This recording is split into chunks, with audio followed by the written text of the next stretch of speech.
When we talk about the role of the core as keeping the spine stable, we need to look at what is the proper spine position to begin with.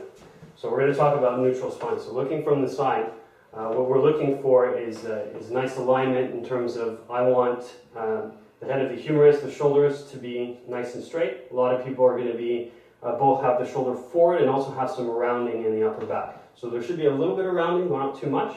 The head should not be sitting forward and poking the chin out. It should be back and upright with the ears roughly aligned with the shoulder. It is normal to have a little bit of a curvature here in the lower back.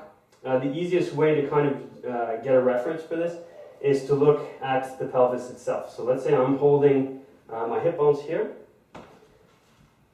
I'm holding my hip bones here, so I'm imagining my hips as a bucket. Most people will kind of sit with the bucket tipped forward a little bit. And what that's going to do is it's going to cause a little bit more of a curvature here. What we want with a neutral spine is for the bucket to be nice and straight. I still have a little bit of a curvature here. I definitely don't want to go too much into this going into flexion at the back.